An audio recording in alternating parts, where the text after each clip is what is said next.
where a farmhouse veranda faces east, waiting for the moon to rise. Autumn in Japan arrives first in the air. Before the leaves turn, before the persimmons ripen on the branch, there is a single evening, you can never predict which one, when the air changes. The heaviness of summer lifts. The sky pulls itself higher, clearer, a deeper shade of blue that seems to go on without ending.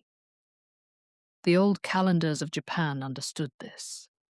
They divided the year not into 4 seasons, but into 24, and then into 72 smaller seasons, each only a few days long, each with its own name: the season when the rice ripens, the season when the cold dew settles, the season when the wild geese return, a people who name the sky's smallest changes. And in this high, clear air of autumn, the moon becomes something it is at no other time of year: brighter, closer somehow, so distinct that you feel you could read by it. This is the moon that Japan has been waiting for, every year, for more than 1,000 years. The night of the festival is called Jugoya, the 15th night. On the old lunar calendar, by which Japan lived for most of its history, this is the 15th night of the 8th month, when the moon stands at its fullest in the very center of autumn. In the modern calendar, it falls in September or early October, a different date each year, which is part of its charm.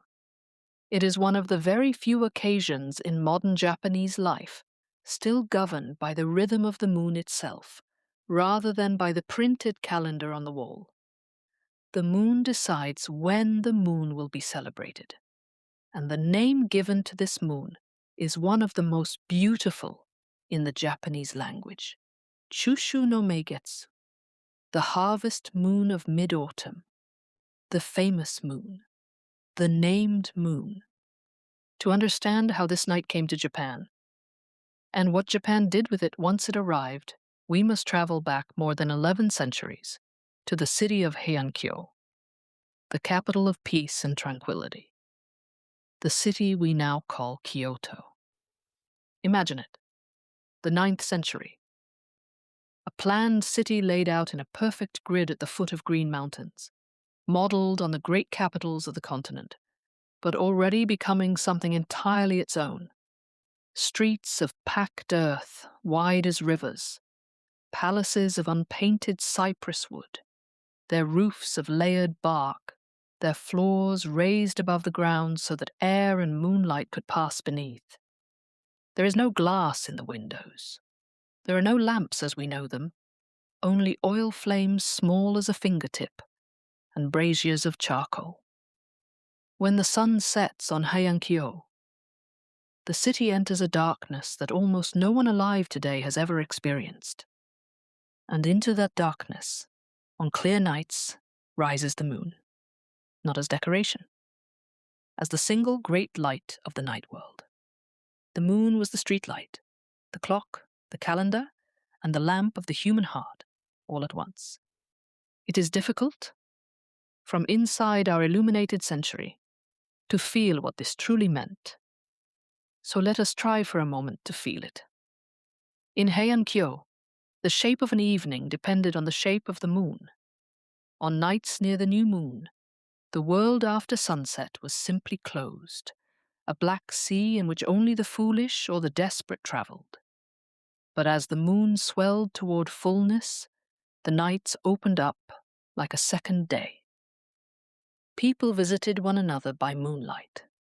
Lovers made their way along the avenues by moonlight. And the famous romances of the age are full of figures moving through silver-lit gardens, sleeves damp with dew. Letters of the period arrange meetings not by the hour. There were no clocks to share. They wrote instead, "Come when the moon clears the eastern hills." Farmers in the countryside beyond the capital read the moon for their planting and their harvest. And the great festivals of the year were fixed to its phases, so that the calendar itself was something you could check by stepping outside and looking up. The moon was not scenery. The moon was infrastructure. And at the same time, it was the most beautiful thing anyone had ever seen. Perhaps only a people who depended on the moon this completely could come to love it this precisely. And the 15th night of the 8th month was the summit of the lunar year. Not because the moon was larger then, though it can seem so, riding low and golden over the autumn fields, but because of the air itself. The humid haze of summer has gone. The dust of the dry winter has not yet come. The astronomers of the old court knew what every farmer also knew.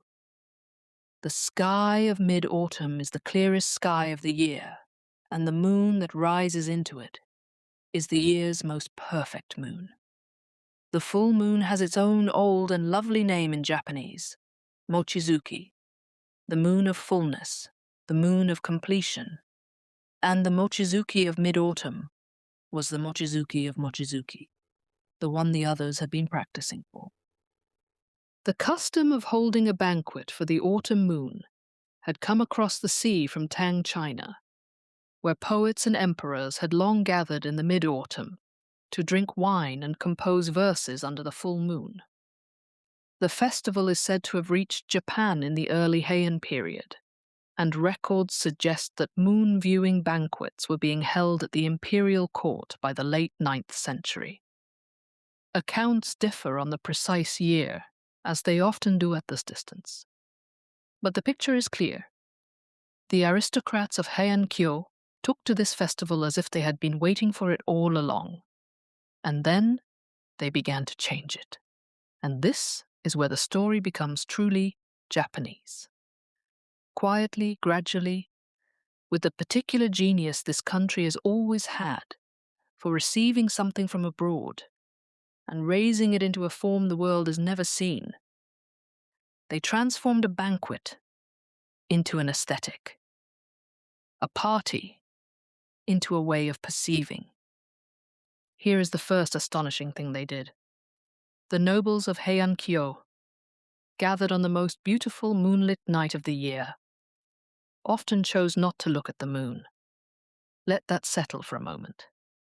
They had waited all year for this night, and when it came, it is said that many of them turned their gaze not upward, but downward, to the surface of a pond, to the dark mirror of a garden lake, to the trembling circle of light reflected in a cup of sake held in the hand. They boarded long wooden boats and drifted across the water, watching the moon ripple and scatter and reassemble itself on the surface, listening to flutes and strings carried across the pond, composing poems not about the moon in the sky, but about the moon in the water. Why? Why would anyone do this? Because the reflection, they understood, holds something the original does not. The moon in the sky is perfect, fixed, untouchable. The moon in the water trembles. It breaks when a fish rises and heals itself when the ripples fade. It is the moon made mortal, the moon brought down into the world of impermanence where human beings live. To watch the reflected moon is to watch eternity and transience in a single image. The aristocrats of Heian-kyō had found, 1,000 years before the word existed anywhere else, what we might call indirect beauty. The understanding that the most profound way to see something is sometimes at one remove, softened, mediated, almost lost. This sensibility would go on to shape everything in Japanese art.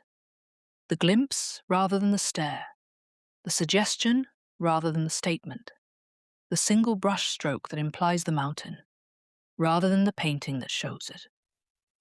Picture the smallest version of this practice, because it is the most intimate. A nobleman sits on the open veranda of his residence. The garden before him, washed in silver. In his hand is a shallow lacquered cup of sake. wide as an open lotus. He does not drink yet. He turns slightly, adjusts the angle of his wrist, and waits until the moon, the actual moon, slides onto the dark surface of the wine and sits there, trembling, a coin of white light floating in his hand. He's holding the moon that no emperor's army could ever reach, the moon that belongs to no one, is resting in a cup in his palm. And then, this is the moment the whole gesture exists for. He raises the cup and drinks. He drinks the moon. The light scatters, the cup empties, the moon is gone, and the moon is utterly unchanged in the sky. For one instant, a human being held the most distant thing in the visible universe, took it into his body, and harmed it not at all. If you want to understand the Heian aesthetic in a single gesture, it is this one. Possession without possession. Intimacy with the untouchable. A communion that leaves no mark. People in Japan still do this on autumn nights, with cups of sake on quiet verandas. The gesture is 1,000 years old and takes 4 seconds. There is even a counting of the moons hidden in this custom. The moon in the sky, the moon in the pond, the moon in the cup.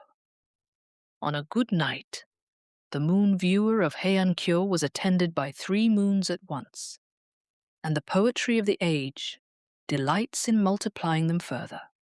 The moon in the dew on a leaf, the moon in a lover's tears, the moon in the polished mirror of a sword laid aside. A single light, endlessly repeated in every receptive surface of the world. It does not take much imagination to see why this image went so deep into the Japanese heart. It is a picture of how beauty itself behaves. One source, infinite reflections, each one trembling, each one true. And there is a place where you can still stand inside this story. In the western hills of Kyoto, in the district of Saga, lies a great pond called Osawa no Ike, the Pond of Osawa.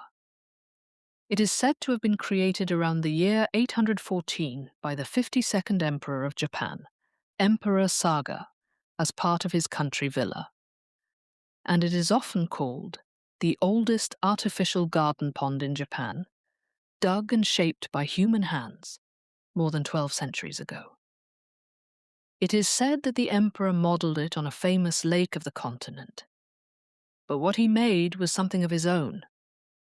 A wide, still water about 1 kilometer around, set against the dark silhouette of the western mountains and positioned, here is the marvelous part, so that on the night of the harvest moon, the moon rises over the hills and lays a path of light directly across the water.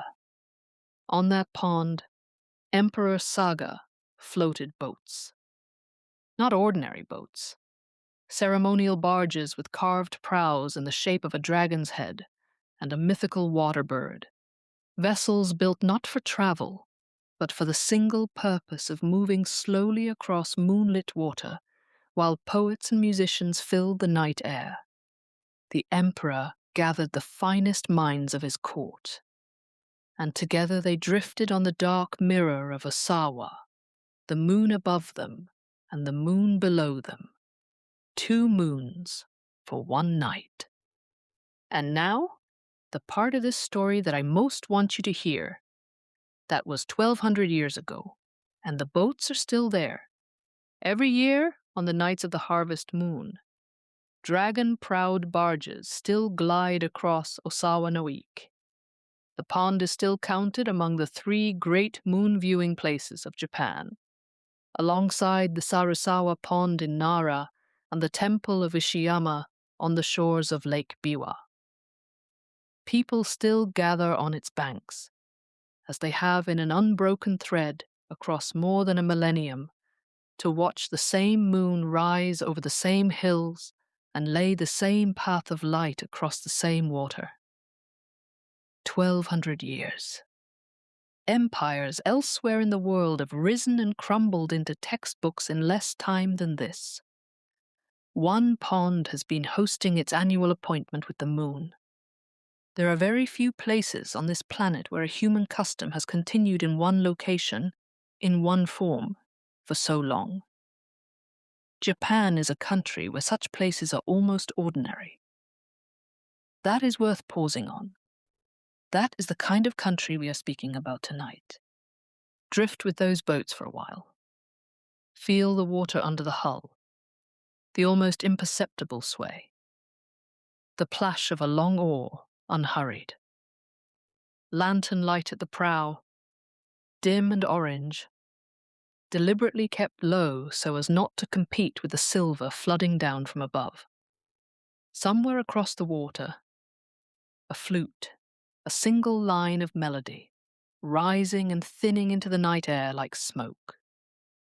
The mountains to the west are a black border at the edge of the world, and on the surface of the pond the moon lies in pieces, gathering and scattering with every movement of the oar, infinitely broken and infinitely whole.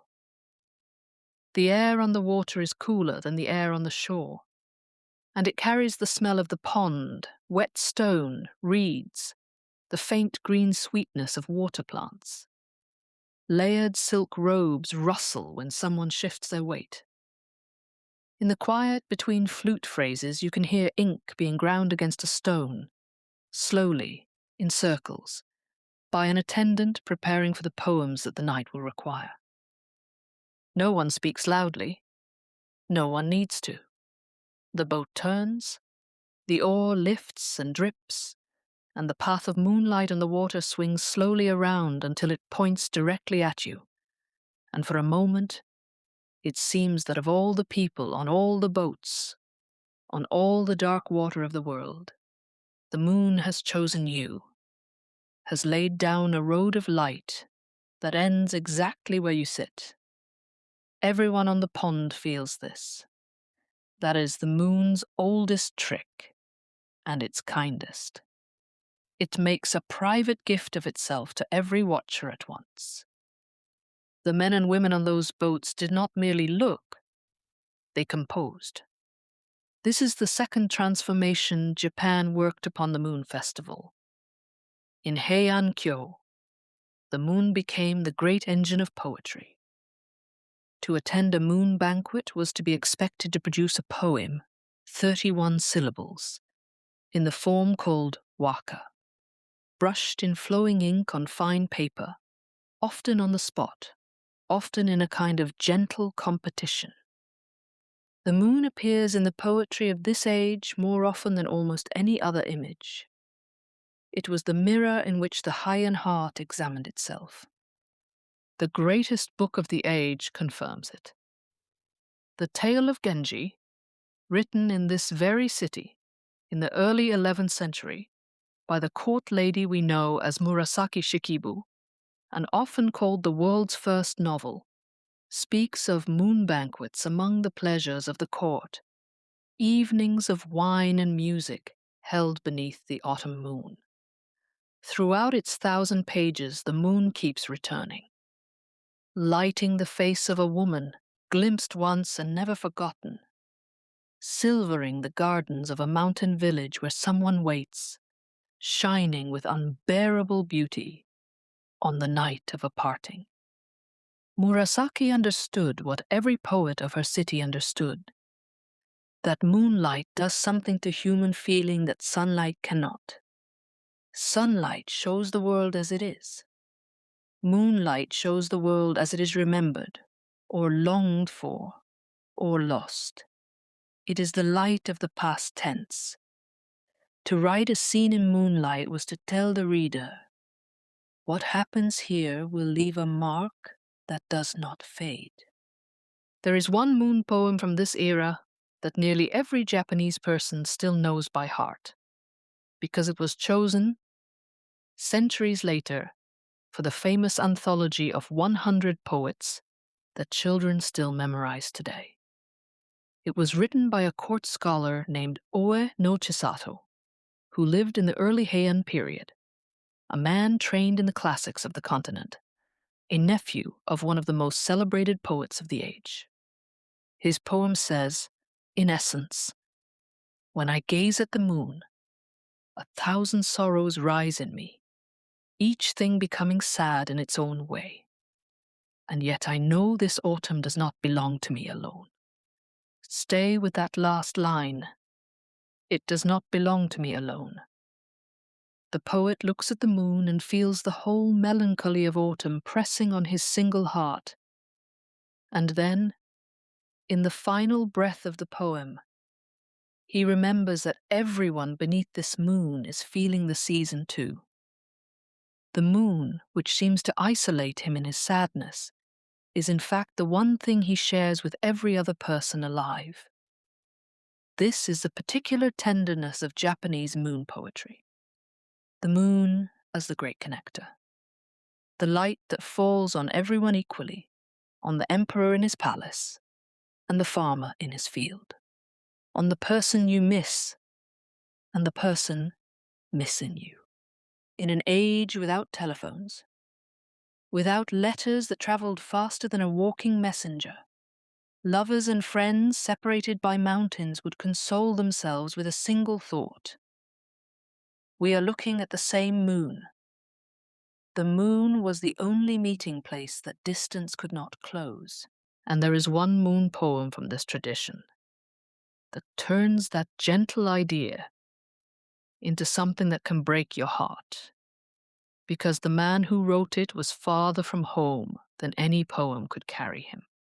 His name was Abe no Nakamaro, and he is one of the most extraordinary figures Japan ever produced. As a young man of rare brilliance, he was sent across the sea to Tang, China, to study, one of the talented few chosen for that dangerous journey. And in China he succeeded beyond anything imaginable. He passed the famously brutal imperial examinations, rose through the ranks of the Chinese court itself, served the Emperor of China directly, and counted among his close friends the very greatest poets of the Chinese Golden Age. A young man from Japan, honored at the summit of the most powerful civilization on earth. By every worldly measure, his life was a triumph. But he could not go home. Year after year, his requests to return were refused or undone. The court valued him too highly to release him, and the sea between him and Japan was a graveyard of wrecked ships. Decades passed. And one night, at a farewell banquet held when it seemed at last he might sail home surrounded by his Chinese friends, the moon rose over the foreign hills, and he looked up at it, and he did something that tells you everything about the Japanese heart. He did not compose in Chinese, the language of his glittering career. He spoke a poem in Japanese, his mother tongue, which he had not needed in years. "When I gaze across the plain of heaven," he said, "and see the moon, is this the same moon that rose long ago over Mount Mikasa at Kasuga, in my home? The same moon, the one consolation, the one bridge across the ocean." He was looking at the moon and seeing his childhood, his country, the hills of Nara he had left as a boy and might never touch again. And he never did touch them again. The ship that was to carry him home was driven off course by a storm and wrecked. He survived barely, washed up far to the south and made his way back to China, and lived out the rest of his long life there, and died in a foreign land, his face turned always toward a home he never reached. His poem reached Japan without him. It was treasured, copied, and centuries later, chosen for the famous anthology of 100 poets.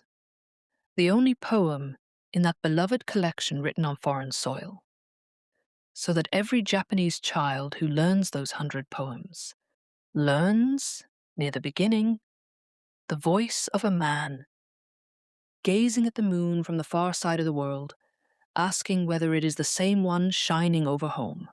It is, of course. It always was. That is the whole reason the moon was so loved in this country. It is the one thing no exile, no distance, no ocean can take from you.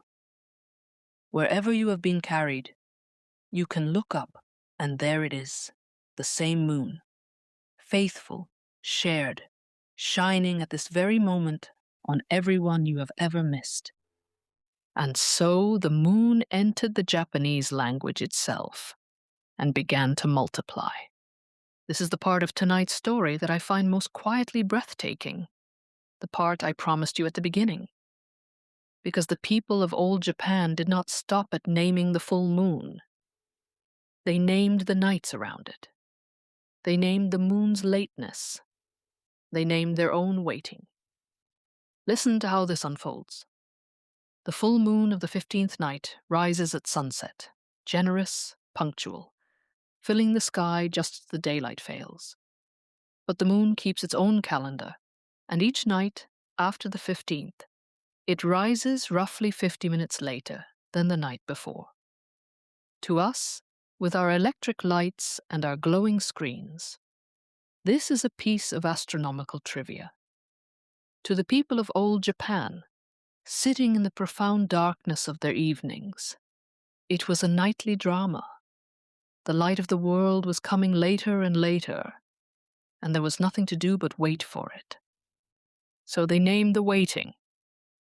The 16th night is called izayoi, written with characters meaning 16 nights, but pronounced with a word that means to hesitate, to hold back, to linger at the threshold.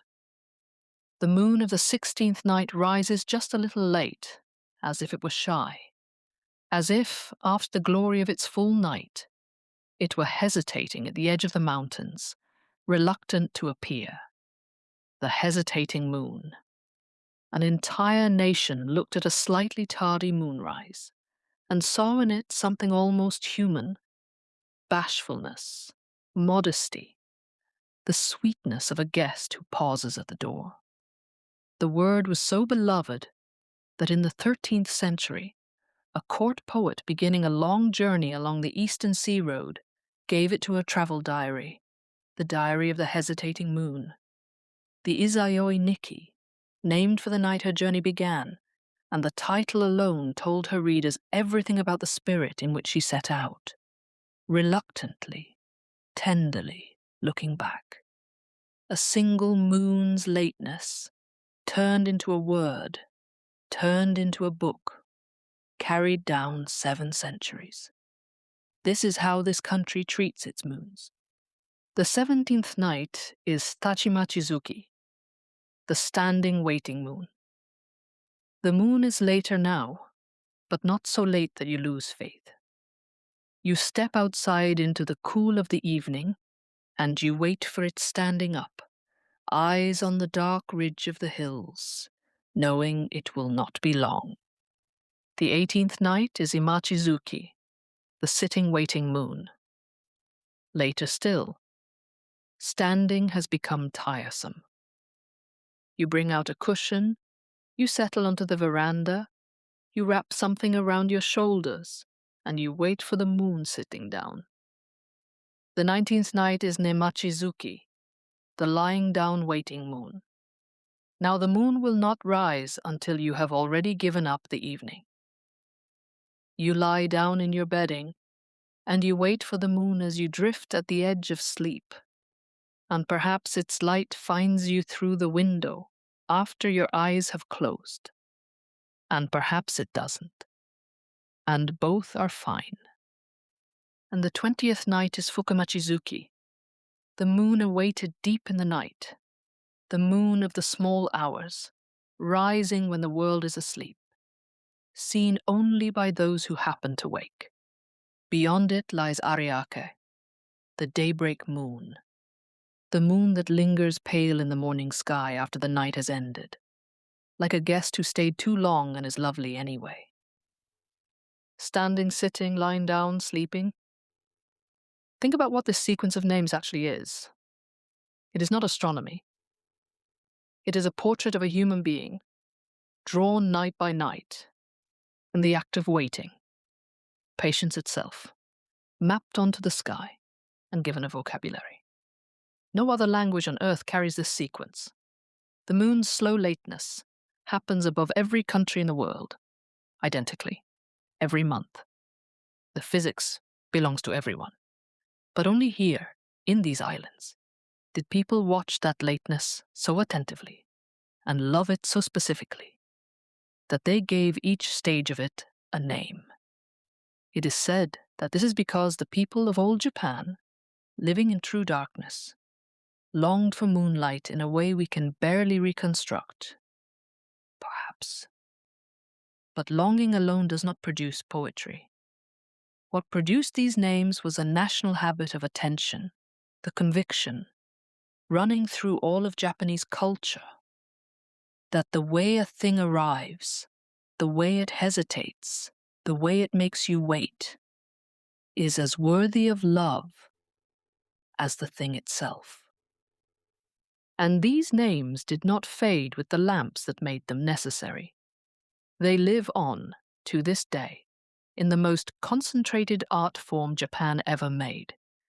Every one of them, the hesitating moon, the standing waiting moon, the sitting waiting, the lying down, is enshrined as a season word for haiku, those signal words of 17-syllable poetry that summon an entire time of year in a breath, collected and guarded in the poet's almanacs, that every haiku writer in Japan still keeps at hand.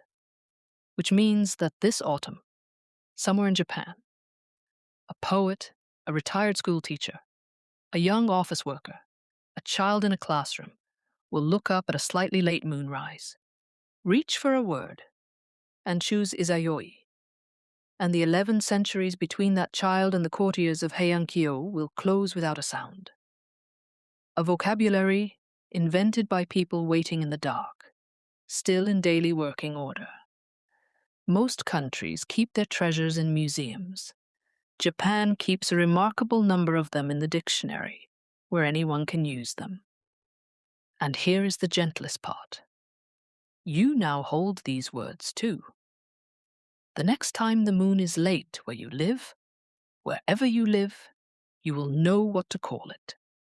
You will step outside, or glance from a window, and find the eastern sky still empty, and a small voice in you will say, "Ah, a stand-in waiting moon," and just like that, you will be doing the thing this whole country has done for 1,000 years. The names travel well. They always have. And notice, because this will matter greatly in the next part of our story, every single one of these beloved named moons is imperfect. The hesitating moon of the 16th night has already begun, ever so slightly, to wane.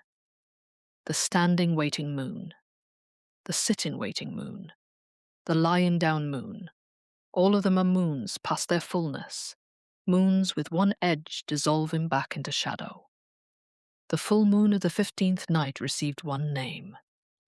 The imperfect moons received a whole family of names, each more affectionate than the last. Somewhere in the heart of this culture, from very early on, there lived a quiet suspicion that would eventually flower into one of Japan's greatest gifts to the world's understanding of beauty, the suspicion that perfection is not the highest thing, that what is complete is finished, and what is finished has nothing more to say to us. But the incomplete moon, the moon still rising, still hesitating, still waited for, that moon is alive. And then the Japanese language did one thing more, the most remarkable thing of all. It named the moon you cannot see. There are 2 old words for the harvest moon night, when the moon fails to appear.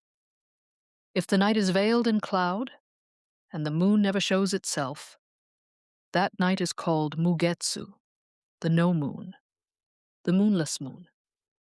And if rain falls on the 15th night, hiding the moon entirely behind the weeping sky, that night has its own name too, ugetsu, the rain moon. Stop and consider what these words are. They are names for an absence. The viewer has prepared everything: the food, the flowers, the open veranda, and the guest of honor has not come. And instead of calling the evening a failure, the language calls it a kind of moon. The rain moon, the unseen moon, present behind the clouds, its light diffused into the silver-grey ceiling of the sky, felt rather than seen. The moon viewing was not cancelled. It simply became a viewing of the imagination, and the people of old Japan sat on their verandas in the rain sound and viewed the moon in their minds.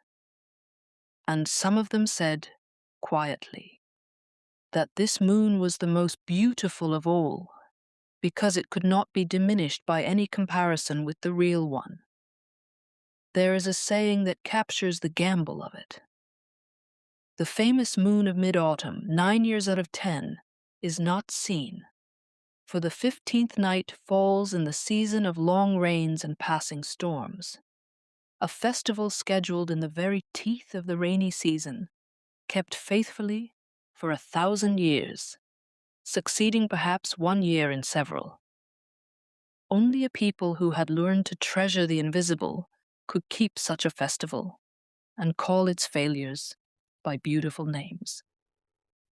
A court official of the 14th century, the essayist Kenko, wrote this sensibility down plainly in his famous book of idle jottings. In a line that Japanese students still read today, "Are the cherry blossoms," he asked, "to be viewed only at their peak? Is the moon to be viewed only when it is flawless and unclouded?" "No," he answered. "To gaze at the rain and long for the moon you cannot see. To sit behind lowered blinds and not know the spring is passing. This too is beautiful. This perhaps is more deeply beautiful. To long for the moon you cannot see. Hold that phrase tonight. We will return to it.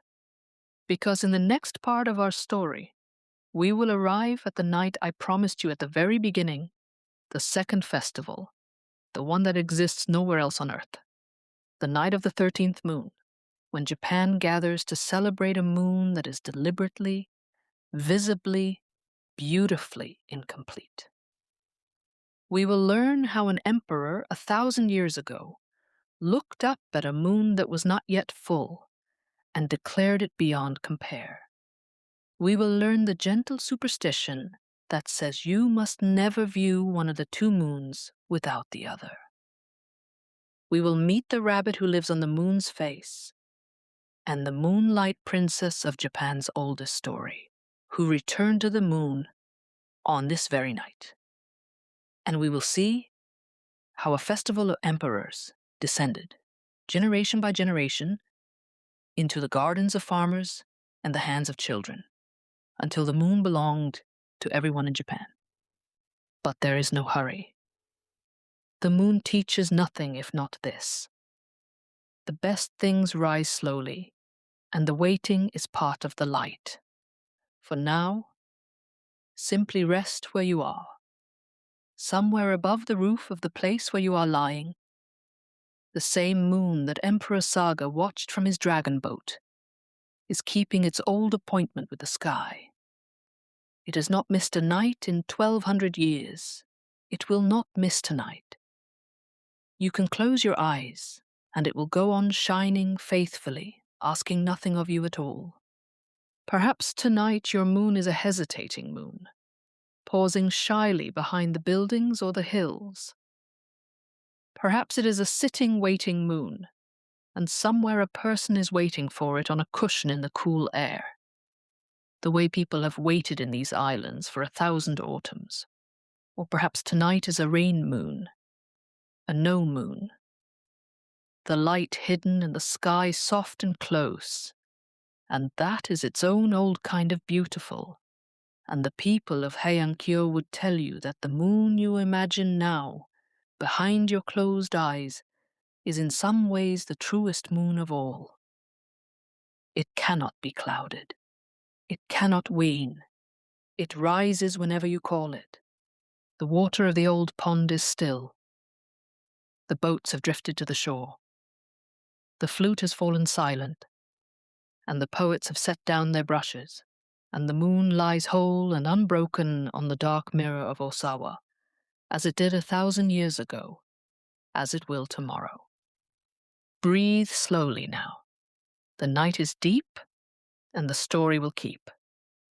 1,100 years ago, on the 13th night of the 9th month, an emperor of Japan looked up at a moon that was not yet full, a moon with one edge still softened by shadow, 2 nights short of completion, and it is said that he declared it without equal.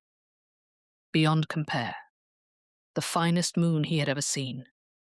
And from that single act of imperial taste, Japan did something no other nation on earth has ever done. It created a second moon festival, a festival not for the perfect moon, but for the incomplete one. The festival exists to this day. It is called Jūsan'ya, the 13th night, and it belongs to Japan alone. Let us stay with this, because it deserves to be felt slowly. The festival of the full moon, as we learned in the first part of our story, came to Japan from the continent, a beautiful import, lovingly received. But Jūsan'ya was born here, in Japan. That much is certain, and it is what makes the night unlike any other moon festival on earth.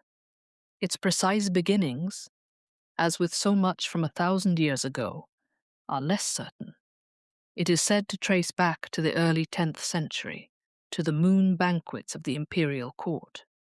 Some accounts credit Emperor Uda, who is said to have praised the 13th night moon as matchless.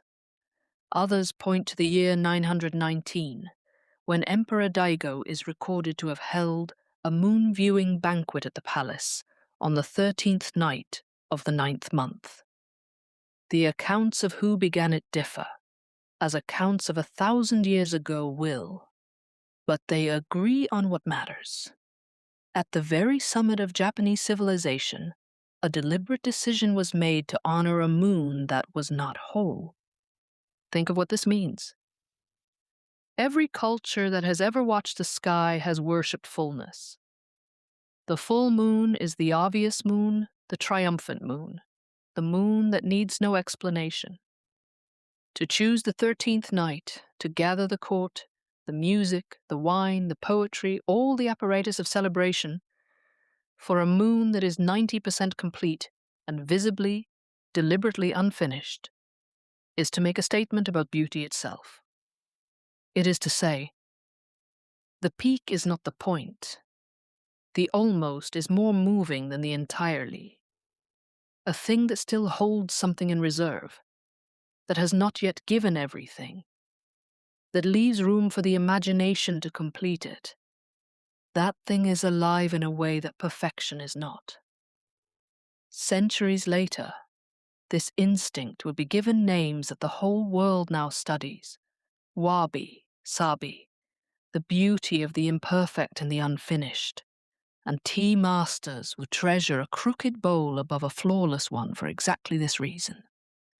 But before the tea masters, before the philosophers, there was simply a court in autumn, looking up at a moon with one soft edge, and finding it more beautiful for what it lacked.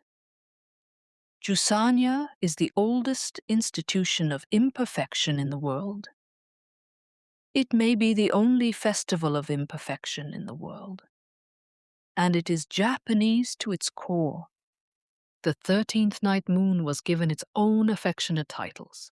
Because it follows the harvest moon by about a month, it is called Nochi no Tsuki, the later moon, the aftermoon, the moon that comes when you thought the season of moons was finished.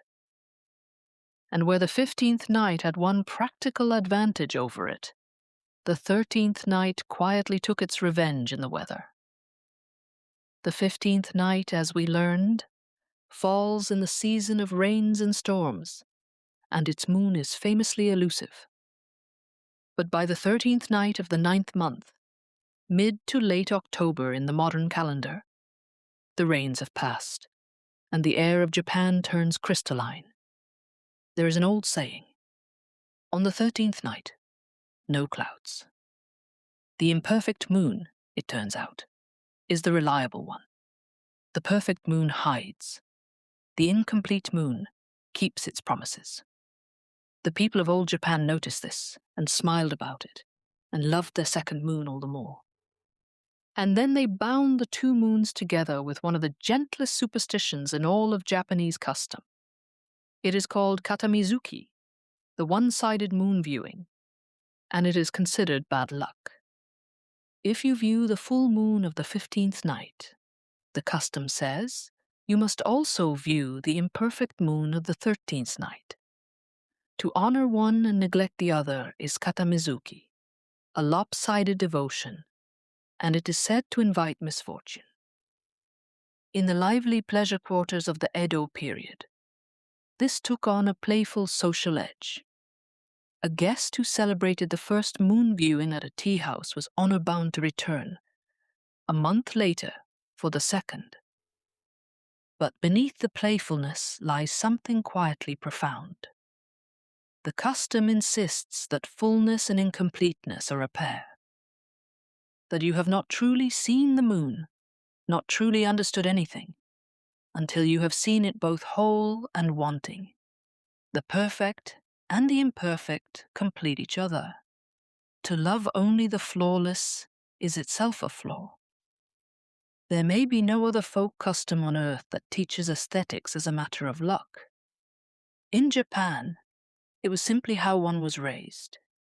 You do not abandon the moon when it is less than perfect. You go back out into the colder October night and you keep it company.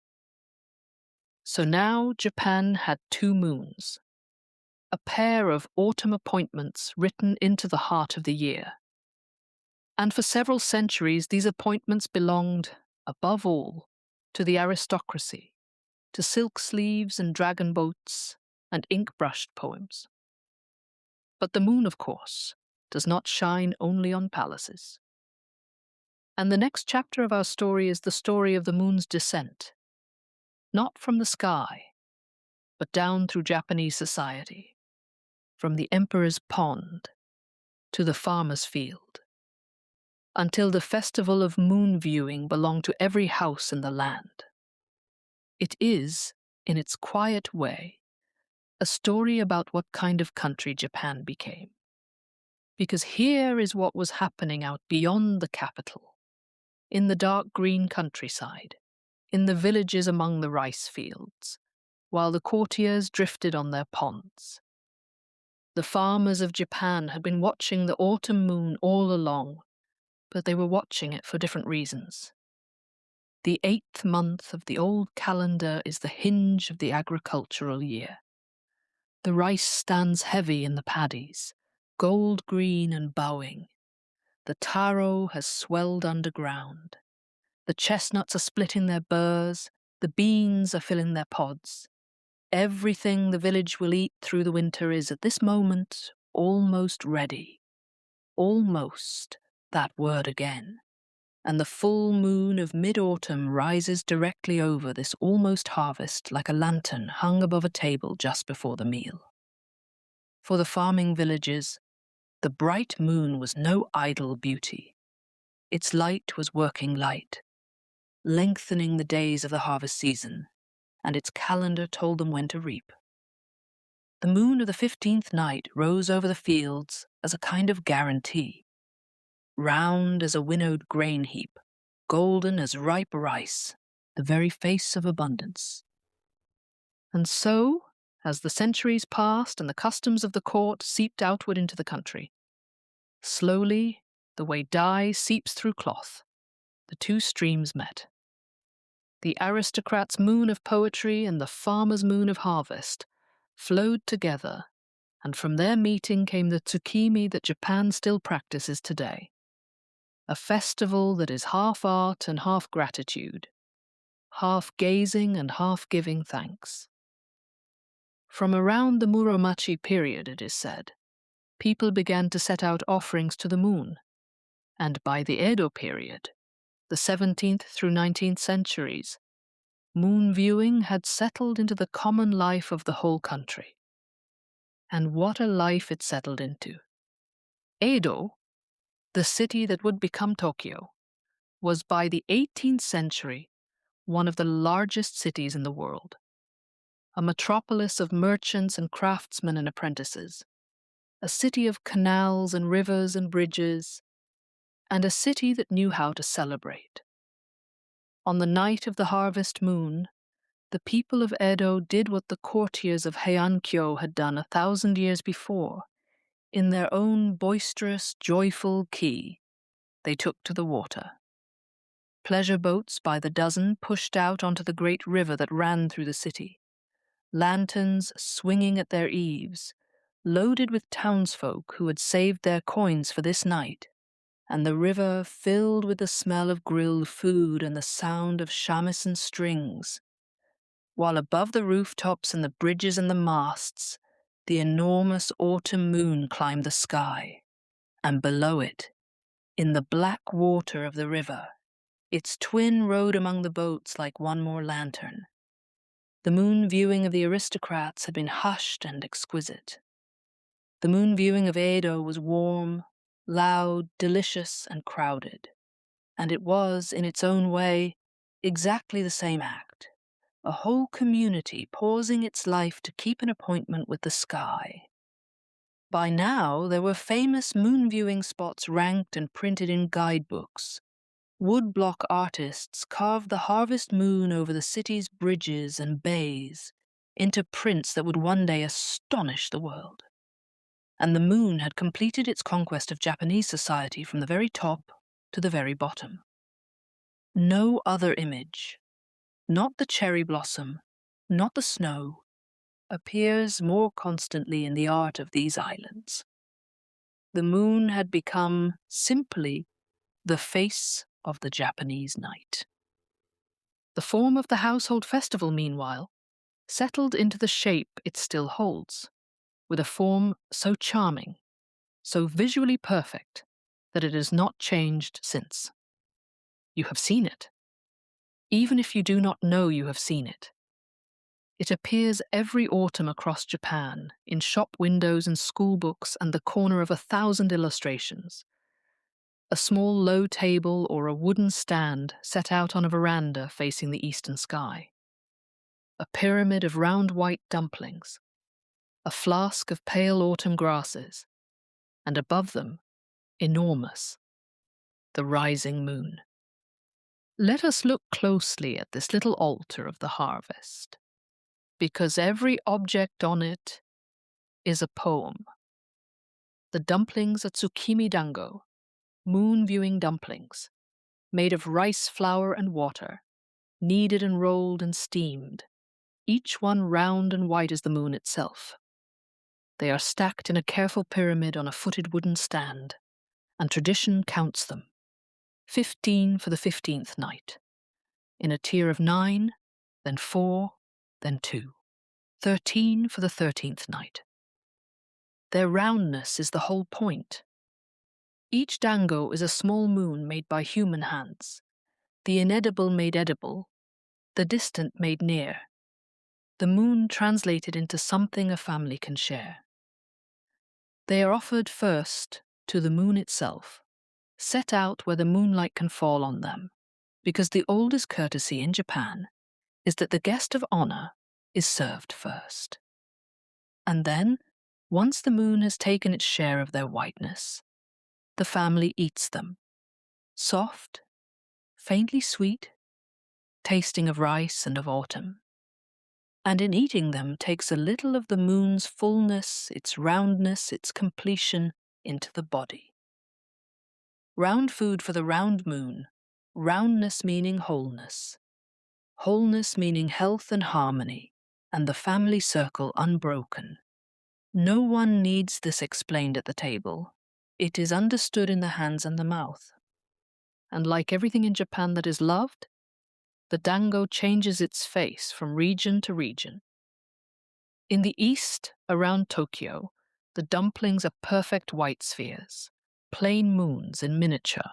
In the west, around Kyoto and Osaka, They are often shaped differently, elongated, gently pointed, draped with a sash of sweet red bean paste. And it is said that this shape honors the taro, the first food of this festival, the dumpling dressed as the older, offering it replaced. A traveler crossing Japan in the moon viewing season could read the country's regional character in its dango alone, the way one reads it in dialects and soup stocks, and the slope of farmhouse roofs. One festival, one moon, 100 local accents. This, too, is profoundly Japanese. Unity that never flattens into uniformity, a single tradition worn differently by every valley that keeps it. There is also the quiet pleasure of the making. On the afternoon of the 15th night, in kitchens across the country, rice flour is poured into a bowl, warm water is added little by little, and hands, very often a grandmother's hands and a child's hands together, begin to knead. The dough comes together soft and cool, the texture of an earlobe, as the old instruction famously says. It is divided, rolled between palms into spheres, each one inspected, the lopsided ones gently corrected or laughingly approved. They go into the steam, and the kitchen windows fog, and when they emerge, they have turned from matte to glistening, from dough to small moons. Most of the year, sweets are bought in shops. On this night, in many homes, they are still made, because the offering matters more when the hands of the household have shaped it, and because rolling rice dough into moons with a 5-year-old is itself a form of moon viewing, practiced indoors, hours before the moon arrives. Beside the dango stands the susuki, the Japanese pampas grass, the silver grass of autumn, cut from the field's edge and placed upright in a vase like a sheaf of feathered arrows. If you have seen the Japanese countryside in October, you have seen susuki, whole hillsides of it, taller than a person, each stem crowned with a plume that catches the low sun and turns to white fire, an entire landscape swaying in one direction, like the pelt of some enormous sleeping animal. Susuki stands in for the rice plant, the ears of grain that were the true object of all this gratitude. For it is said that rice itself, not yet harvested or too precious to cut for decoration, sent the wild grass as its representative. And the susuki had a second duty. Its sharp-edged leaves were believed to ward off misfortune, and in many regions the stalks were hung under the eaves after the festival to guard the house through the year. So the silver grass in the vase is both ambassador and sentinel, the rice fields delegate to the moon, and the home's quiet guardian. With it, families set out the season's first harvest. Taro, above all, steamed in their dark jackets. For the 15th night is older than rice in some tellings, and is still called Imo Megetsu, the potato harvest moon, in honor of the taro that fed these islands long ago. And on the 13th night, a month later, the offerings change with the season, chestnuts and beans, for the later moon is called Kurimegetsu, and Mame-megetsu, the chestnut moon, the bean moon. The very names of the moons are a menu, the calendar of the sky and the calendar of the soil, perfectly aligned, perfectly Japanese. And then, because this festival, for all its poetry, was never solemn, the children arrive. There is a custom attached to Tsukimi that, when foreigners hear of it, they often refuse at first to believe. It is called Tsukimi Dorobo, the moon-viewing thieves. On the night of the harvest moon, and only on this night, the children of the village were permitted, encouraged, to steal. The offerings set out on verandas and garden tables across the village. The beautiful pyramids of dango were theirs for the taking, provided they could take them.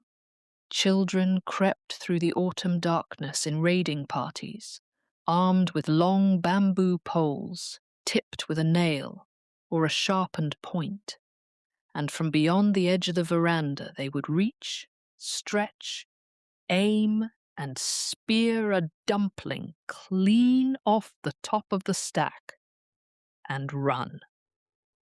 And the families inside the house, they heard everything: the rustle in the garden, the scrape of the pole, the stifled laughter, the small thud of a dango successfully abducted.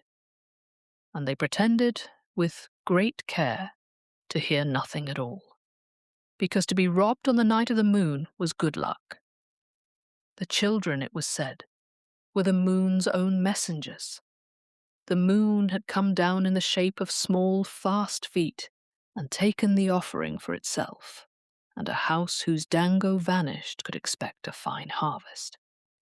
Grandmothers deliberately set the offering stand near the edge of the veranda, within easy reach of a child's pole.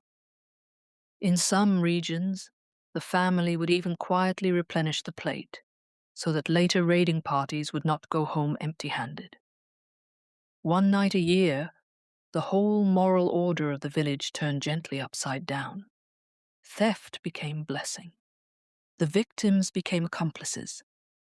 And the strict grandfather, who would chase a child out of his persimmon tree in daylight, sat smiling in the lamplight, while his moon offerings disappeared one by one into the dark. And here's the detail that I love most. This custom is not a museum piece. In parts of Japan today, in Nishin and Nagoya in Aichi, in Yokkaichi and Mie, and in scattered towns across the country, Tsukimi Dorobo still happens, every autumn, in living form. The bamboo poles have retired. The children now ring doorbells and call out, "Moon viewing thieves, please," and the houses hand out sweets prepared and waiting in baskets by the door. Children in modern sneakers, running house to house under the harvest moon, collecting treats by ancient rite. A 1,000-year-old festival of emperors, ending up as candy in a child's pocket.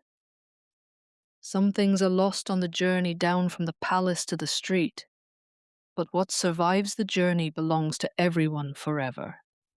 Now the night is deepening, and the offerings are made, and the children have gone home with their pockets full. It is time to lie back, as the people of these islands have always done at this point in the evening, and look at the face of the moon itself, because the moon over Japan has a passenger. Look at the dark markings on the bright disk, the shadow shapes that every culture on Earth has read differently, finding a man, a woman, a toad, a pair of hands.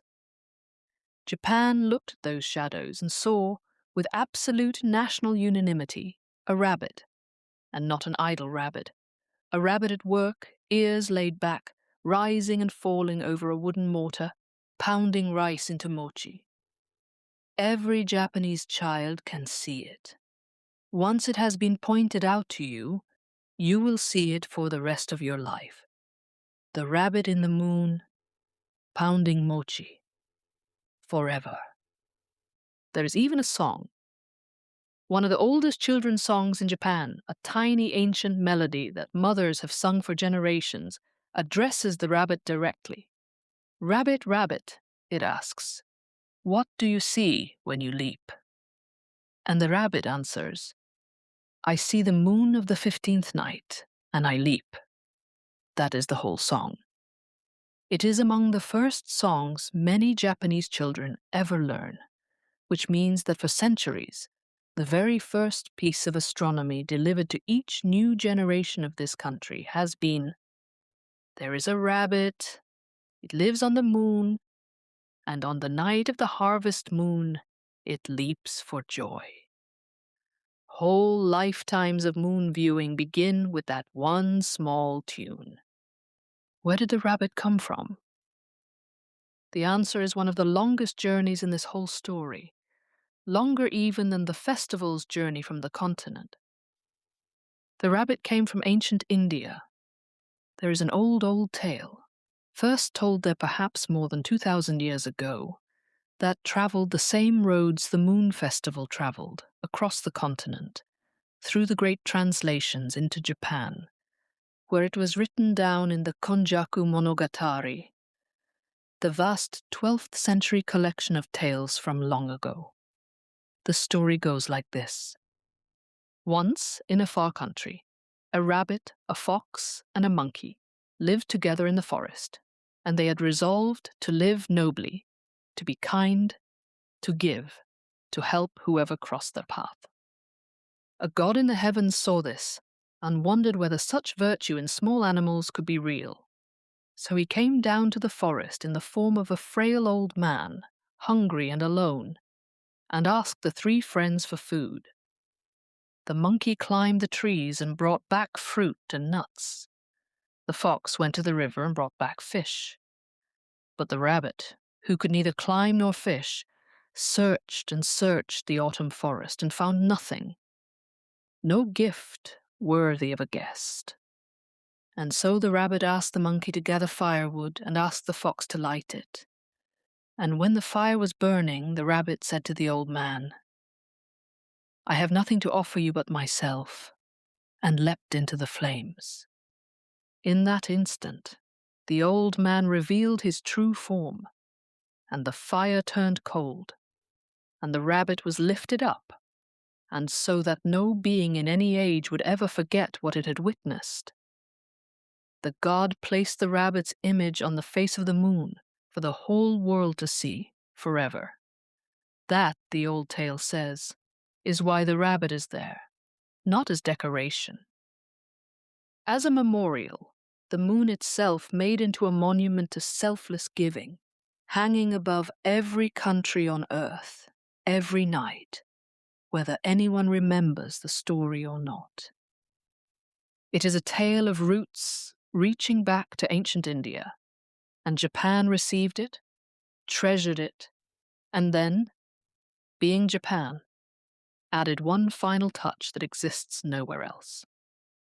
On the continent, the moon rabbit was said to pound the elixir of immortality in his mortar. In Japan, the rabbit pounds mochi, sticky, steaming, snow-white rice cake, the food of New Year celebrations, the food of offerings, the food of festivals, the most Japanese food there is. Some say the change came from a play on words, for the old word for the full moon, mochizuki, echoes the word for pounding mochi.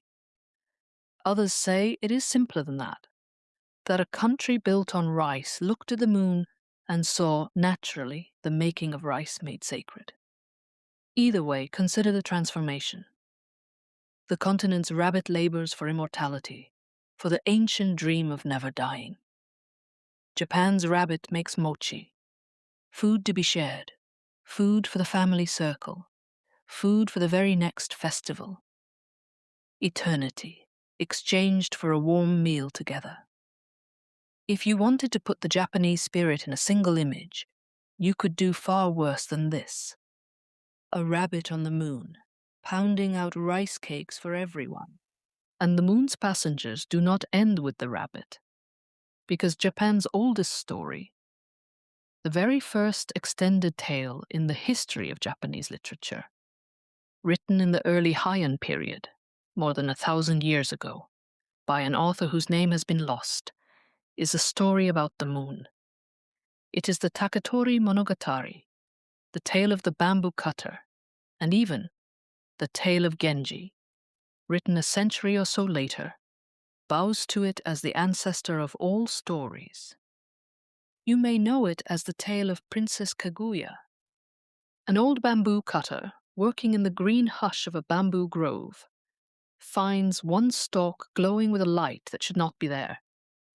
He cuts it open, and inside, small enough to fit in his 2 palms, is a shining girl. He and his wife, childless all their lives, raise her as their own. And she grows, in the space of months, into a woman so beautiful that her radiance fills the house like lamplight. 5 noblemen come courting. She sets each of them an impossible task, and each fails, some comically, some pitifully. Even the emperor himself seeks her hand. But the girl grows quiet as autumn approaches, and spends her evenings gazing at the moon with tears on her face. At last she confesses. She is not of this world. She came from the capital of the moon, and her people are coming to take her home. On the appointed night, the emperor's soldiers ring the house in their thousands, arrows ready, and at midnight, a procession of shining beings descends on a cloud, and the soldiers' strength drains away, and no arrow flies. A celestial robe is laid on Kaguya's shoulders, and the moment it touches her, all her human sorrow lifts from her like mist, and she rises without looking back into the sky. But the tale does not end there, and its true ending is one of the most beautiful in all of Japanese literature. Before she rose, Kaguya left 2 parting gifts for the emperor who loved her: a letter and a small jar containing the elixir of immortality, the medicine of endless life, the treasure of the moon people, the thing emperors across the sea had sought with fleets and fortunes. The emperor read her letter.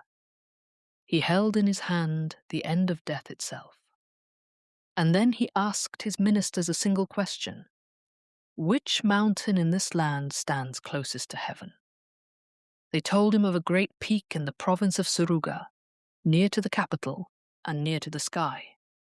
And the emperor sent his men to carry the letter and the elixir to the summit of that mountain and burn them. What use is eternal life, his poem asks, to one who will never see her again? He chose grief over immortality, because the grief was hers and the immortality was not. And the old tale adds one last glorious touch. The mountain where the elixir burned, it says, took its name from that night, some hearing in the name Fuji, an echo of the word for deathlessness.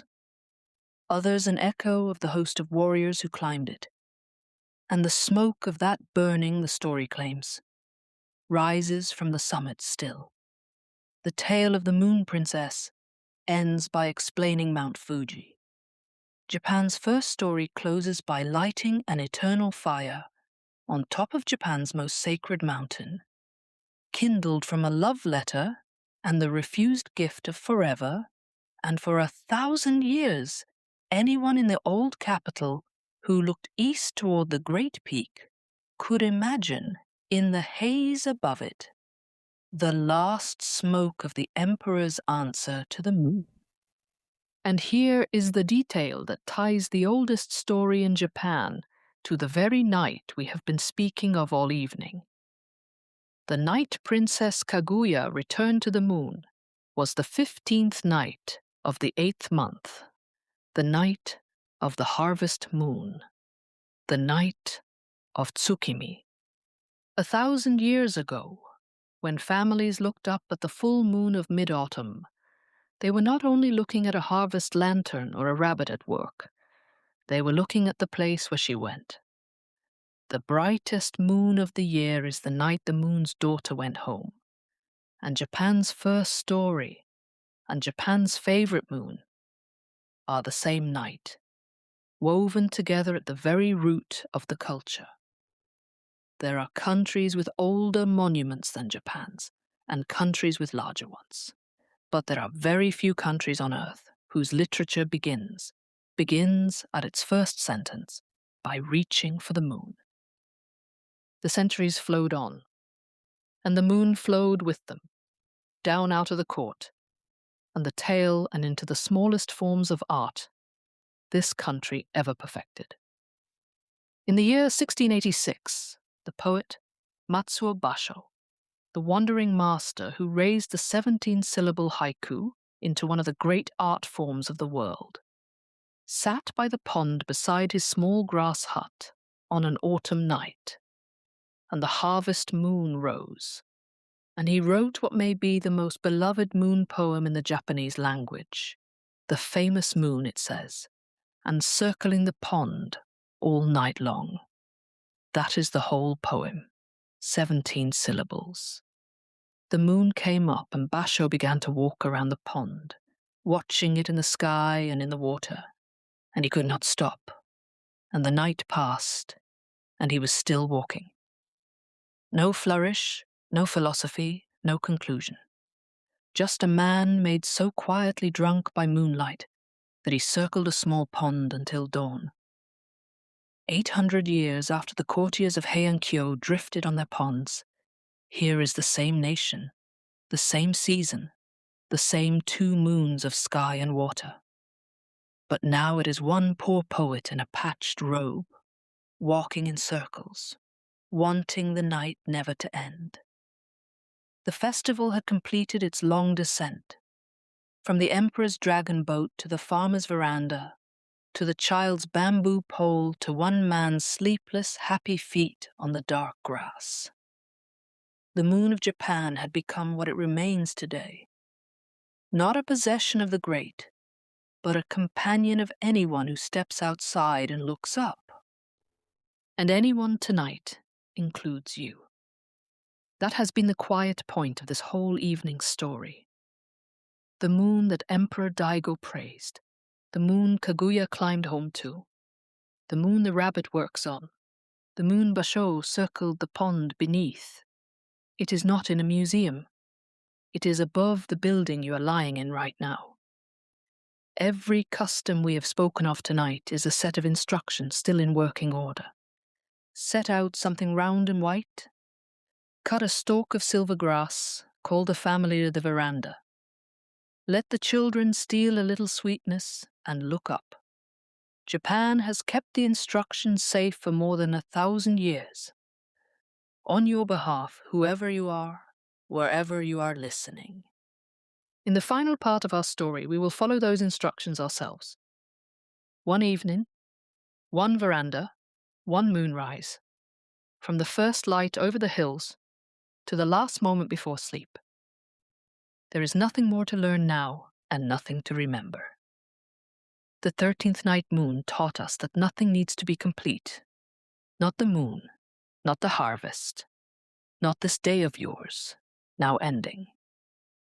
Whatever you did not finish today is simply your later moon, waiting quietly for its own night. Let your breathing grow slow and even.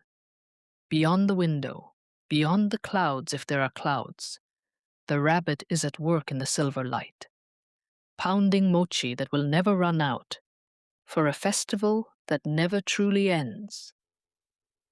The night is wide and calm. The moon is keeping watch. You can let go now. And so we arrive at the final part of our story, and it is not a story at all. It is an evening. We have spent 2 long, quiet hours learning what Tsukimi is, where it came from, what it carried, who kept it alive. Now there is only one thing left to do with all of that knowing, which is to set it down gently and live it instead. So tonight, for this last hour, you and I are going to keep the appointment ourselves. One house, one garden, one moonrise, from the last gold of the afternoon to the moment sleep takes you. Nothing will happen quickly. Nothing will happen at all, really, except the oldest thing in the world. The moon will rise, and we will be there. Come then. It is late afternoon, the 15th day of the old 8th month, and you are standing in the garden of an old house in the Japanese countryside. The light at this hour is the particular gold of mid-autumn, low and heavy and kind. The kind of light that seems to come not from the sky, but from inside the things it touches. It lies along the wooden walls of the house and turns their weathered grey to honey. It catches in the persimmon tree at the corner of the garden, where the fruit is just beginning to colour, green going to amber, each one a small lantern not yet lit. The air smells of dry grass and sun-warmed wood, and, very faintly, of someone in the distance burning rice straw in a harvested field. The incense of the Japanese autumn. The smell that means the year's work is ending well. The rice has been cut in the near paddies. The stubble stands in pale rows, and sheaves hang drying on wooden racks along the field edge, and the whole valley has that swept, accomplished quiet of land that has given its harvest and is beginning already to rest. The mountains to the east. Notice them now. Mark them well, because everything tonight will come from there. They stand soft and blue-grey in the late light. Their ridgeline is familiar to this house as the line of a sleeping family member's shoulder. Behind that ridge, invisible, still hours away, the moon is coming. It is coming the way it has come to this valley, 10,000 times before. There is nothing to do about it but get ready, and getting ready is the pleasure. So the first task. Take the small knife from the workbench by the storehouse and walk down to the edge of the field where the susuki grows. The silver grass stands taller than you, a whole bank of it along the path, and at this hour it is at its most beautiful, every plume backlit, every feathered head burning white gold against the deepening sky, the entire stand swaying in one slow body whenever the breeze comes through. Up close, you can hear it. A dry, soft, endless whispering, thousands of narrow leaves sliding against one another. The sound the autumn itself would make if autumn had a voice. Choose your stems unhurriedly. This one, with the fullest plume. This one, still half closed, silver purple, elegant as a brush. The leaves are sharp-edged. The old people will tell you that is exactly why they guard the house. So you cut with care, low on the stalk, and the stem parts with a clean green snap, and the cut grass smells like hay and rain at once. 5 stems. 7. An odd number, because odd numbers are lucky, and even ones are finished, and nothing tonight should be finished. You carry them back up the path against your shoulder, plumes nodding above your head, and for a moment, to anyone watching from the house, you are any figure from any century, a person walking out of a 1,000-year-old painting, carrying the autumn home. Inside, the kitchen is warm and clouded. The dango are being made. Rice flour, white as the moon it is about to imitate, sits heaped in a wide ceramic bowl. Warm water goes in a little at a time, and hands work the mixture. Fold, press, turn, until it gathers itself into a single smooth mass, soft and cool and faintly elastic, the texture, as the old instruction says, of an earlobe. Pull off a piece, roll it between your palms, that ancient circular motion. The same motion in this kitchen tonight as in 10 million kitchens across 10 centuries, and feel the sphere form itself almost without your help. The dough wanting to be round, the moon being easy to make. The finished ones line up on the board, rank by rank of small white planets, not one of them perfect, every one of them correct. Then the steamer breathes them in, and the windows silver over with fog, and the kitchen fills with the gentlest smell in Japanese cooking. Hot rice, clean steam, a sweetness that is barely sweetness at all. And when they come out, they have turned glossy and luminous, and they are stacked while still warm into their pyramid on the footed wooden stand. 9, then 4, then 2. 15 moons for the 15th night. Now the veranda, the engawa, that long wooden margin between the house and the garden, polished by generations of sitting. The place that is neither inside nor outside, which makes it the perfect country from which to greet a moon. The offering stand is set at its eastern end, facing the mountains. The dango pyramid goes on it. The susuki goes beside it, standing in a tall bronze vase, plumes spreading against the darkening air. Around them, the season's first harvest, taro steamed in their dark skins, a few chestnuts, a branch of those almost ripe persimmons, a small flask of sake, and a shallow cup. Step back and look at what you have made. It is the same small altar that stood on verandas in the age of topknots and swords. The same one the children of Edo raided with their bamboo poles. The same one in the schoolbook illustrations. And you have built it with your own hands in less than an hour, out of grass and rice and patience. The instructions still work. They have always worked. And now comes the part of the evening that the old names taught us to love. Now comes the waiting. The sun is gone behind the western hills, and the sky is doing its long, slow performance of farewell. Amber to rose to a deep, ringing violet. The first star is out, and the air has changed. You can feel the day's warmth rising out of the garden stones, and the night's coolness settling down from the sky to take its place, the two passing each other around your shoulders. Lights are coming on, one by one, in the scattered farmhouses across the valley, small and amber and far apart, each one a household finishing its supper. And you know without seeing that on the east-facing side of every one of those houses, something white and round is stacked on a stand, waiting as you're waiting. The whole valley is facing the same direction tonight. You stand at the edge of the veranda, arms folded, eyes on the eastern ridge. The standing waiting. The mountains have gone from blue to charcoal to a flat black paper cut against the sky, and you watch their ridgeline, because that is where it will happen.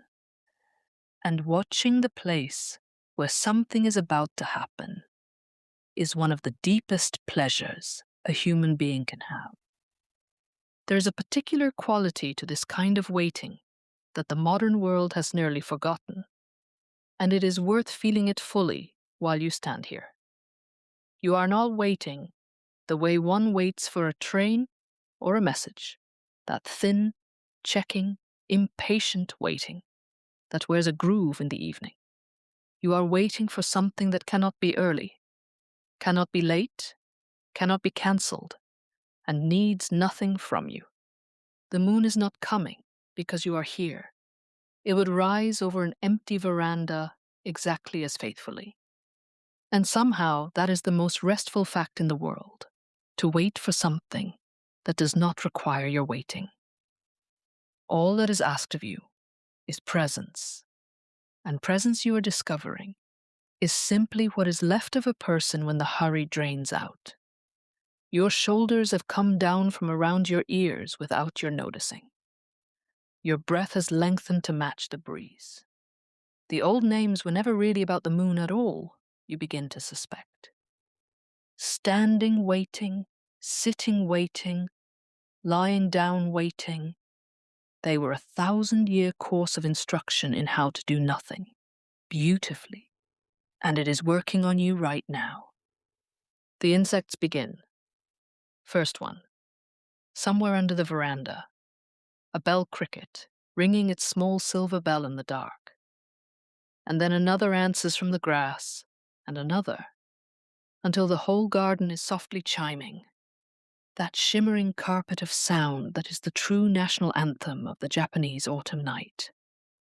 The people of this country have listened to these insects the way other nations listen to orchestras. 1,000 years ago, courtiers caught them in tiny cages just to keep that ringing close through the night. You do not need a cage. The whole garden is singing for free. Your legs grow pleasantly tired. So you do what the 18th night taught the whole nation to do. You sit, the sitting waiting. You settle onto the worn boards of the Ngawa, cushion under you. a padded jacket around your shoulders, and the wood is cool through the cloth, and the night gathers itself around the house. The sky in the east is changing now. Watch it. Above the black ridge, there's a paleness that was not there before. Faint, silvery, the color of breath on glass. And it is strengthening, minute by minute, a glow climbing up the sky from behind the mountain, like light from a slowly opening door. The bell crickets ring. The susuki plumes beside you have caught the coming light already and burn faintly silver at their edges. Whatever you did today, whatever this day cost you, it is over now, and none of it is required here. The moon does not ask for an account of your day. It never has, not from anyone, not once in all these centuries. That is half of why this country has loved it so long. And then the ridge catches fire. Not fire, light. A sliver of blinding silver gold appears at the lowest notch of the mountains, so bright after the long dark that it doesn't look like an object rising, but like a hole opening in the world. It swells. It rounds. The black trees on the ridgeline stand suddenly in silhouette against it, each pine picked out perfectly, a row of ink strokes on a sheet of gold leaf. You can see it move. That is the astonishing thing. The thing you forget between one autumn and the next. The moon at the horizon rises visibly, a slow living motion you can watch happening. The great disk hoisting itself hand over hand up the black slope of the ridge. And for the 2 or 3 minutes of its emergence, you do not look away. You do not think of anything. You are simply a pair of eyes that the universe has arranged on a veranda for exactly this purpose. The last point of contact comes. The moon resting its full weight on the mountain for one final instant, a gold coin balanced on a black rim, and then, with that majestic, unhurried motion that no film has ever quite captured, the largeness of it, the silence of it. The full moon of mid-autumn pulls itself free of the mountain and hangs in the open sky, enormous amber at first from the low, thick air, and the entire valley changes in the space of a held breath. It is so quiet. That is what no one tells you about a moonrise. The most dramatic event of the night arrives with no sound whatsoever, no fanfare, no wind, not even a hush, because the crickets do not pause for it. They have seen it before. Something the size of a world has just entered the sky above your house, and the only evidence is light. Light crosses the garden toward you like a tide. The stubbled paddies turn to fields of pale pewter. The roof tiles of the neighboring farmhouse gleam in long, curved rows like ripples. The persimmon tree throws a shadow for the first time tonight, soft-edged and exact, and the white plumes of the susuki ignite. There is no other word. Every filament of every plume burning silver, the whole sheaf transformed into something between grass and light. The garden you prepared in the gold of afternoon has been rebuilt, in front of your eyes, in silver. And on the offering stand, the 15 dango glow softly in their pyramid, paler than everything around them. 15 small moons greeting the great one. And you understand, in your body and not your mind, why people have set them out for centuries. Because when the moonlight finally falls on them, the offering visibly receives its guest. The table is met. The appointment is kept. Look up now. Look at it properly, the way the whole long story of this evening has earned. It is higher already and smaller, and no longer amber, but a pure ringing white, and so bright that it has dissolved the stars nearest it, and rules a wide circle of empty sky alone. And there on its face, leaning into the light, are the old grey shadow shapes. And yes, there is the rabbit. Ears laid back along the upper curve, body bowed over the mortar in the lower dark. 2,000 years ago and an ocean of land away, someone first told the story of why it is there. 1,000 years ago, this country wrote the story down and gave the rabbit its endless work of mochi. Tonight it is exactly where they all said it would be. Mid-leap, mid-labor, faithful. Children on verandas across the length of Japan are having it pointed out to them at this very hour. There, see the ears, and are seeing it for the first time, and will now see it for the rest of their lives, and will point it out decades from now. To children not yet born. You are looking at the same picture they are looking at. Everyone under this sky tonight is reading the same page. Pour the sake now. The flask is cool in your hand. The cup is shallow and wide, and the clear liquid trembles as it fills. And then do the 1,000-year-old thing. Hold the cup low and level, turn it slightly toward the east. There. The moon slides onto the surface and sits in your hand. A wobbling coin of white light afloat on the dark wine. And you are holding it, the way the nobles of Heian-kyō held it.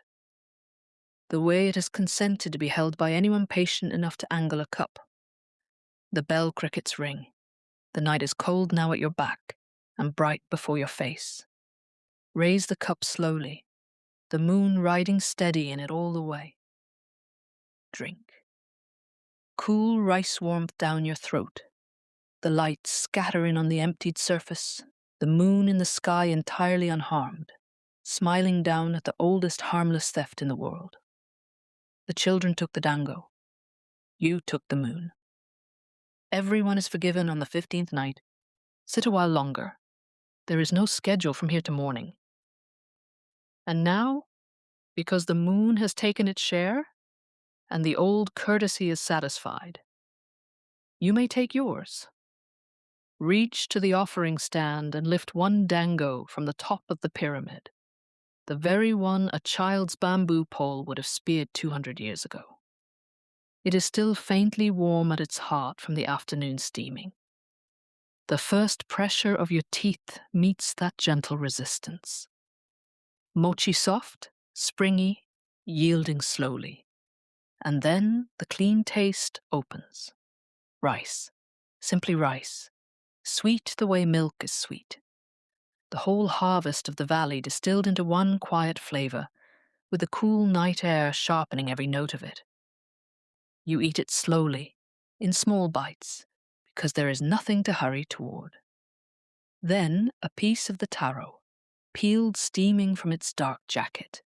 And this is an older taste, earthier, dense and smooth as custard, with a faint sweetness of soil and autumn, the taste this festival was named for before rice ever ruled these islands. Imo Migetsu, the potato harvest moon. You are eating the moon's own menu, in the moon's own light, food that the field outside this garden grew, prepared by hands in the house behind you. And there has never in the history of the world been a more honestly sourced meal. Somewhere down the valley, you imagine, a grandmother is quietly restocking a raided plate, and a child is running home with treasure, and the same tastes are in 1,000 mouths under this one light. The moon climbs, and as it climbs, it shrinks and sharpens and whitens, and its light becomes more general, more impartial, settling over the valley like the finest cloth being drawn evenly over the world. The temperature is dropping by gentle degrees. Dew is beginning. You can smell it. Mineral and green, the night sweating its silver. Somewhere far off, a dog speaks twice and thinks better of it. The bell crickets, who began as soloists, have merged into one continuous shimmering fabric of sound that the ear no longer follows but rests on, the way the body rests on a futon. And your thoughts, notice them. They have begun to slow and widen and lose their edges, the way thoughts do in moonlight. Because moonlight, as the poets of this country always knew, is the light of the inward gaze, the light by which the mind stops narrating and starts simply attending. Let your attending drift, then, on this light. Because the moon above your garden is above every garden, and on this one night you can feel the whole country it is shining on. It is shining right now on the old pond at Osawa, in the western hills of Kyoto, where the dragon-prowed boats have made their slow rounds for 1,200 years, laying its path of light across that water, as it did for an emperor who has been gone 12 centuries and would recognize tonight perfectly. It is shining on the great river in Tokyo, where the lantern boats of Edo once jostled, and on the bridges where their descendants in modern coats are pausing right now, phones forgotten, looking up. It is shining on a million verandas where pyramids of dango stand half-raided, and on small children asleep already, with sweets from the moon-viewing thieves' rounds still in their pockets, and on grandmothers rinsing the steamer in quiet kitchens, and on the silver grass hillsides bowing all one way in the night wind, an entire landscape nodding agreement with the dark. It is shining on the summit of the great mountain in the east, where an old story says an emperor once burned the gift of immortality, because forever meant nothing without one particular face. And if there is haze above the peak tonight, the story says you may call it smoke, and it is shining on the moon's own daughter's road home, the bright path she rose along on this very night, the 15th night, in the first story this country ever told. All of it. The pond, the river, the verandas, the mountain, the story, under this one lamp, the whole archipelago, lying still in the same silver, a single light, and a nation that spent 1,000 years learning every one of its names, holding perfectly still beneath it, together. And you are part of that stillness now. You have been part of it all evening. One small promise before you go in. Make it silently, to the bright face above the ridge, the way the people of this country have made it for centuries. A month from now, when this moon's softer sister rises, the 13th night, the later moon, the one with the gentle unfinished edge, you will come back. You will not commit to the lopsided viewing. You will not love only the flawless one. It is the easiest promise in the world to keep. One more evening, one more looking up. Chestnuts instead of taro on the stand. Clearer skies almost guaranteed. And there is something deeply settling about going to sleep with an appointment already written in the sky, a reason. Fixed and certain and asking nothing. To be standing in this garden again when the air is 1 month colder.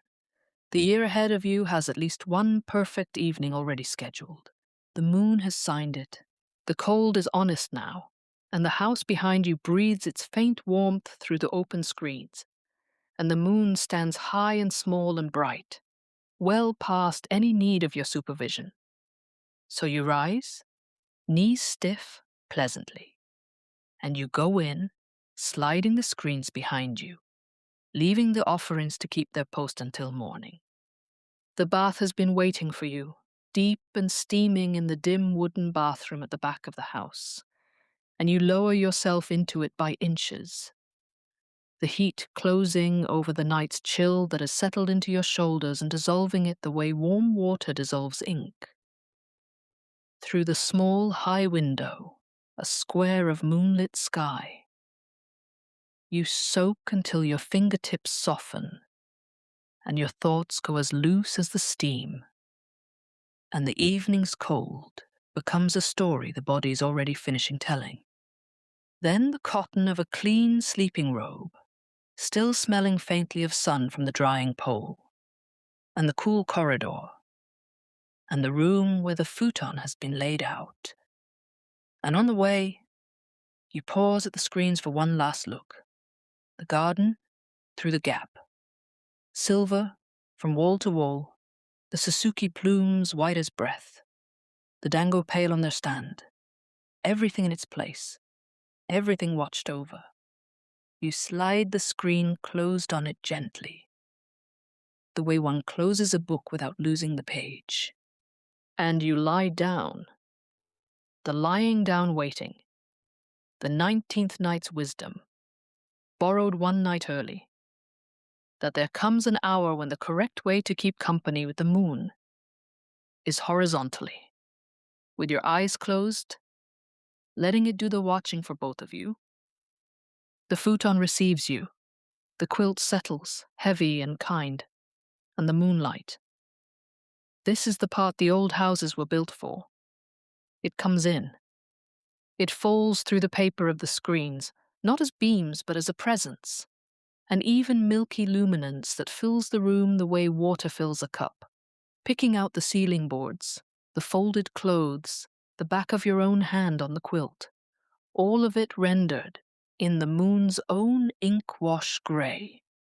The paper screens were made for exactly this, to take the brightness of the night and grind it soft, to let the moon into the room as a glow instead of a glare, a presence instead of a visitor. People have fallen asleep inside this exact light in rooms like this one, on this same night of the year, for over 1,000 years.